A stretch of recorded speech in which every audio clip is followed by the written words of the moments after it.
Olá, pessoal. É um prazer estar aqui de novo com vocês no nosso Derma Conecta. Eu sou Ana Cláudia Balda, médica veterinária e professora, e estou aqui com a minha amiga Aline hoje para a gente bater um novo papo aqui sobre paciência hoje. Perfeito, Ana. Acho que é um tema super importante, dá para a gente conversar várias coisas interessantes aqui, e talvez a gente pode começar falando sobre a importância da paciência no processo do ensino-aprendizagem. O quanto que é importante a gente ver que esses níveis de paciência, eles mudam também, né? Quando a pessoa ela começa ali, por exemplo, uma graduação, um curso, onde ela está crua, talvez nas habilidades, ela está sendo exposta pela primeira vez naquele conteúdo. E ela até, talvez até desenvolvendo essa paciência ao longo do caminho. Aí eu queria conversar com você, Ana, sobre isso. Como que você vê a importância da paciência no processo do ensino-aprendizagem? Talvez tanto na visão do próprio aluno, como que ele tem que entender o processo do ensino, né, de ter paciência com si mesmo, e do docente. É isso aí, eu acho que tem paciência dos dois lados, né? Eu vou te dar um exemplo. A gente fez um treinamento muito interessante, que tem a ver com isso, né? Quando a gente pega alguma coisa que a gente não conhece, a gente não sabe fazer, é muito diferente. E às vezes a gente esquece como é que a gente se comportava como aprendiz, sabe? É um Uhum. pouco isso, né? Quando você domina aquela técnica, aquela habilidade, enfim, a gente esquece um pouquinho de como é que foi o processo do início.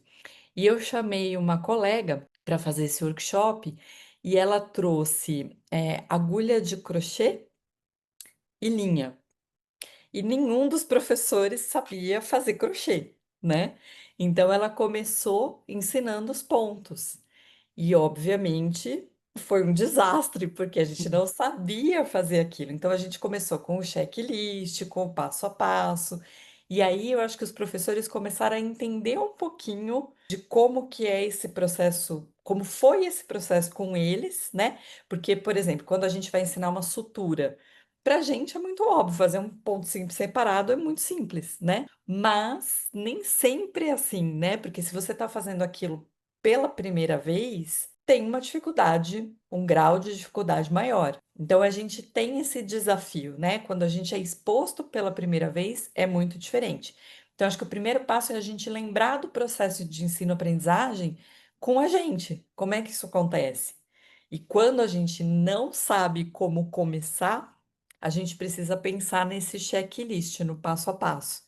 E para ensinar é a mesma coisa, né? A gente tem que se colocar no lugar daquele aprendiz para a gente entender o processo de fazer aquilo pela primeira vez. Então, é explicar da forma mais óbvia possível. A gente Uhum. precisa montar esse passo a passo, esse checklist de uma forma simples e que seja compreendida de forma fácil pela pessoa que está aprendendo. Eu acho que é um pouquinho isso. E você falou uma coisa muito importante, né? A gente ter paciência com a gente mesmo. Então, o estudante também tem que assumir essa postura paciente com ele próprio, para ele pegar aquela técnica e entender como é que faz. Semana passada eu dei uma aula de otite, né, de otopatias em geral, e eu fiz uma aula teórico-prática, aonde com peças sintéticas eu ensinava a usar o otoscópio. Então a gente esquece, né, que a gente precisa ensinar a montar o otoscópio, como é que liga, como é que a gente escolhe a cabeça do otoscópio, como é que a gente introduz, lembrar, resgate de vários temas, né, de talvez anatomia, fisiologia, que são super importantes também para a gente avaliar uma orelha normal.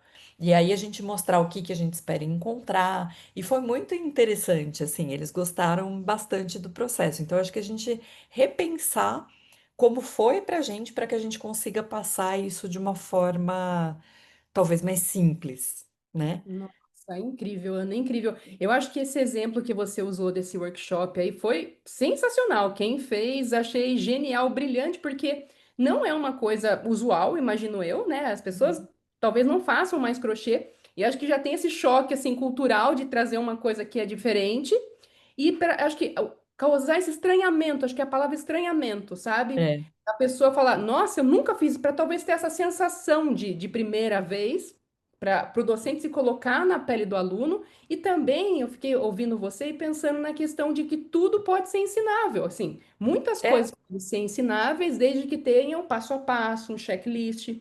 Então, Uhum.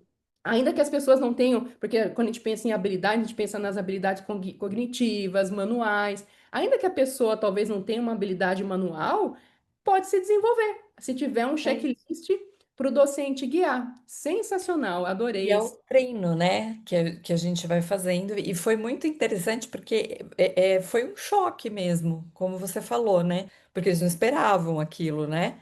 E aí é o fazer pela primeira vez e você Hum, repensar o processo de ensino-aprendizagem. E aí a gente ficou pensando, puxa, pra gente uma otoscopia é super simples, mas para o é. estudante não. Ele tá vendo aquilo, às vezes ele tá pegando aquele aparelho pela primeira vez, né? É, não, e o que você falou, assim, acaba que, como a gente já faz aquilo há anos, a gente inevitavelmente acaba se esquecendo desse susto inicial, assim. Só que também, Ana, você também falou um ponto super importante, que é do docente observar o aluno e ele ter esse mergulho de novo nessa experiência, sabe? Se o docente É. tiver essa sensibilidade de estar olhando, o que que as pessoas estão tendo dificuldade de fazer otoscopia? Porque aí ele se autocorrige, né? É Eu acho que isso, esse ponto também é nosso, né, enquanto docente, pelo menos é assim que eu enxergo. Se eu quero mostrar algo, ensinar algo, eu também estou percebendo como que as pessoas estão recebendo aquele conhecimento, aquela técnica, para eu adaptar o meu ensino, é né, para isso. adaptar. Porque a gente acaba esquecendo um pouquinho desse processo. Como é que foi lá pra gente no começo? E eu acho que esse é o problema do especialista, sabe? A É, gente chega achando que aquilo é muito simples, mas na verdade não, né?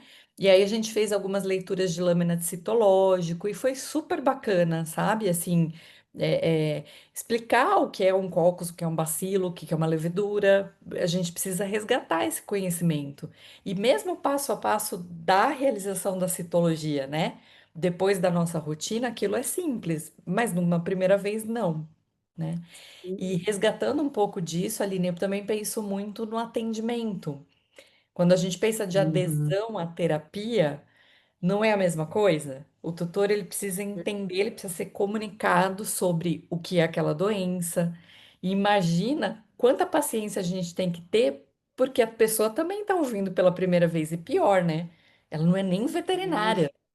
Então, não é tão simples assim a gente desenrolar essa comunicação e explicar para ela o que que ela tem que fazer. Seja uma aplicação de uma medicação, como esse medicamento vai ser usado, uma prescrição, né? Às vezes tem coisas mais complexas que a gente precisa explicar, e até em relação à própria doença, né? Como é que a gente simplifica isso para um tutor entender o que ele precisa para aderir àquela terapia? Acho que é a mesma coisa. Eu estava comentando com esse grupo de alunos aí que eu dei essa aula em específico, que a gente está sempre educando as pessoas, né? Seja na aula, seja numa consulta, seja, enfim, nesse momento que a gente está trocando ideia, tudo isso é educação, né? Perfeito. Ana, quando você fala dessa questão da relação de paciência com o tutor, existem vários trabalhos que mostram que pacientes dermatológicos e oncológicos, é interessante essas duas especialidades, têm o que eles chamam de caregiver burden, que é aquele fardo do cuidador, que isso Ah, já é tem. aquele artigo da Vet Dermatology, né? Que é super bacana. Que, assim, são doenças crônicas, que às vezes o tutor ele já passou por vários colegas, e são doenças que não têm cura, como por exemplo a dermatite atópica canina, não tem cura, tem controle, né?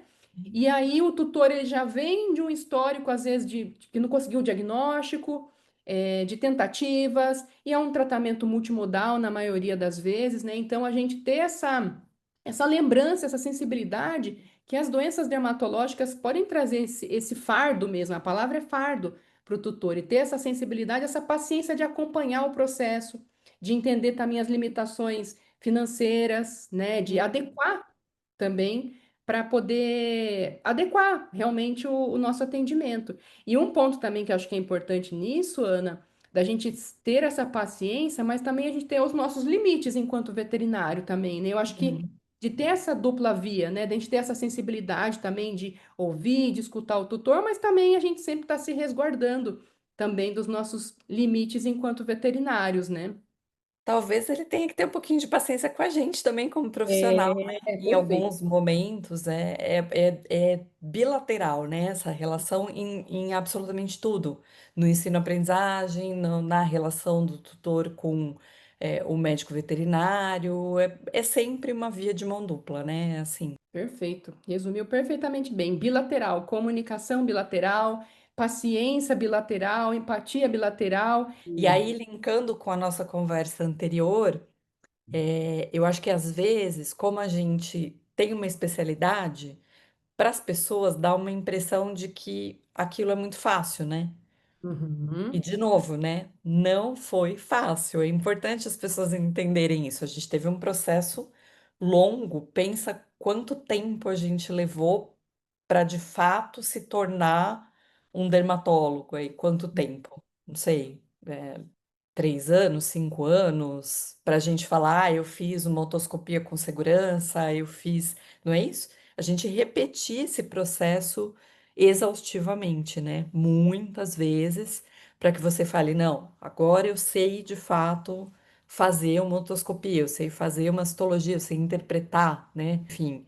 E tantos procedimentos, né, a gente está falando de clínica, mas tem a cirurgia, né, Aline, que é muito mais Hum. complexo, e aí a questão de competência, habilidade, né, porque competência é tudo isso, né, inclusive a resolução de problemas, você comentou ali, o problema financeiro é um problema nosso também, né, que está sendo trazido para que a gente auxilie e resolva junto com o tutor, num consenso ali, numa escolha de terapia, por exemplo, né. E eu acho que, Ana, se a gente pudesse resumir várias coisas que a gente falou aqui, comunicação também é uma palavra-chave em Também. tudo isso. Que quem sabe até é um tema para o nosso próximo episódio, da gente falar da importância da comunicação. Que a gente tá, olha como a gente está falando da nossa relação com grupos de trabalho, nossa relação com o tutor, a nossa relação docente-aluno também, é tudo em relação à comunicação. Quanto que a comunicação é bilateral, como você falou muito bem, da E comunicação. engraçado porque você está falando da relação interprofissionais também, né? E eu acho que a gente tem um exemplo muito bom dentro do grupo ali da dermatologia, porque com quanta gente a gente interagiu, né? E pessoas que, assim, você tinha que ter uma relação profissional, seja para ajudar ali no exame complementar, seja para ajudar no atendimento, seja para discussão de um caso. E, de novo, a paciência é super importante, né? Porque nem todo dia você tá bem, 100% pelo menos, né? Para você ter essa conversa, ter essa relação. E isso é super importante no mercado de trabalho em geral, né? Você ter paciência com o outro, ter paciência com você mesmo, ter a noção de que aquele dia não tá tudo bem e que você precisa, né? Maneirar um pouquinho no seu atendimento ali, e tudo bem, né? Não, perfeito, perfeito. Porque, e volta com o que eu falei agora há pouco, a paciência tem tudo a ver, para mim, na minha percepção, com limites. Por isso É. que às vezes as pessoas falam assim, a paciência tem limite. Quando eu entendo a É. paciência tem limite, é no sentido assim, pelo menos eu enxergo assim, né? A paciência, outros valores que eu acho super importante, como generosidade, cuidado, empatia. Em teoria, as pessoas não mudam os meus valores. Os meus valores são fixos, né? Como que eu trato as pessoas, eu procuro tratar com os meus valores. Só que a Uhum. gente tem os limites, né? Então, por exemplo, se a gente pede para alguém, olha, eu não posso fazer tal coisa agora porque eu tenho uma limitação e a pessoa ela continua infringindo os meus limites. Aí a gente chega uma hora e fala, a paciência tem limite, que a gente começa a escalar, né, novos níveis de conversa, né? Talvez uma conversa ainda mais assertiva. Então acho que quando eu falo de paciência, eu entendo sobre limites, da gente entender a Também. paciência, nosso nível de paciência, né? E até com os tutores, né? Eu não sei se você viu, eu acho que foi a Júlia Severo, ela colocou uma postagem aí há algum tempo sobre isso também, né? Dos nossos limites, às vezes, com o tutor, pensando que você é uma pessoa, você tem família, você tem filhos, enfim, tem outras relações, né? Outras coisas para fazer, e isso também faz parte, você saber colocar seus limites, né? Então é É, perfeito. do bilateral, que você É, falou perfeitamente bem, da gente entender sempre. os limites e comunicar os nossos limites. Eu acho que isso é É, importante também, né? Que as pessoas nem sempre conseguem enxergar. Às vezes é óbvio, mas nem todo mundo enxerga. Então, você olha para um tutor, por exemplo, olha, vou pedir para você não me mandar áudio. Tem colegas que falam isso, ó, não manda áudio, né? Entende? Cada pessoa tem o seu limite, a sua paciência pode E às vezes a outra pessoa não sabe, né? É usar. engraçado você falar isso. Eu gosto bastante do áudio porque eu acho que ele esclarece até em relação a tom e tudo mais. Mas de fato, tem veterinários que não gostam, né? E às vezes você tem informações também que para você são mais importantes, mais ricas e de uma forma funciona melhor ou de outra, enfim. E você tem que deixar essa comunicação clara, né? Senão é mais fácil errar, né? Com certeza. E aí, nessa falta de clareza, falta de comunicação, a paciência pode ser rompida, né? Porque se Exato. exploram os limites da paciência, né? É isso. Então, é incrível isso, da gente entender como que tudo isso se interrelaciona, né, Ana? Paciência, enfim, comunicação. Comunicação acho que é o tema central também de tudo aqui, né? Resolução de problemas, porque também entender um pouco que aquela pessoa, obviamente, ela tem um problema, é por isso que ela está te trazendo o paciente, né? Enfim, tá tudo relacionado mesmo. São muitas competências e habilidades aí relacionadas, né? Perfeito. E eu acho que é isso. A gente poderia conversar mais vários tempos aqui, mas era só mesmo a ideia de compartilhar a importância da paciência com nós mesmos, de quando a gente está aprendendo, especialmente quando a gente se aventura a aprender coisas novas, a gente ter essa paciência, a gente ter calma com a gente mesmo. Eu até fiz um podcast recentemente falando sobre o desconforto de aprender, lembrar que Sim. aprender para aprimorar ou desenvolver uma nova habilidade vai ser desconfortável algumas vezes. E a gente ter essa paciência de continuar, de respeitar os limites, falar, ó, hoje eu não vou conseguir estudar, amanhã eu estudo, né? Ter Hum. essa e com as pessoas, que aí eu acho que a gente ficaria horas aqui falando da importância da gente ter paciência com as pessoas em um mundo em que muitas vezes as pessoas já se esqueceram talvez da empatia, né? Como você Sim. disse, empatia está na moda. Eu acho que falar da empatia está na moda, mas a gente precisa sempre estar lembrando de quanto que ela é importante nas nossas relações, né? Assunto também que a gente pode conversar um dia. Importantíssimo, né? Perfeito, Ana. Então, acho que é isso. Pessoal, se vocês gostaram desse episódio, não deixa de comentar aqui ou no Spotify, nas nossas redes sociais, a gente vai adorar saber. Acho que é isso, né? As pessoas tentarem desenvolver um pouquinho mais de paciência, colocar limites e usar isso na rotina e na vida no geral, né? É isso aí. Muito obrigada, pessoal.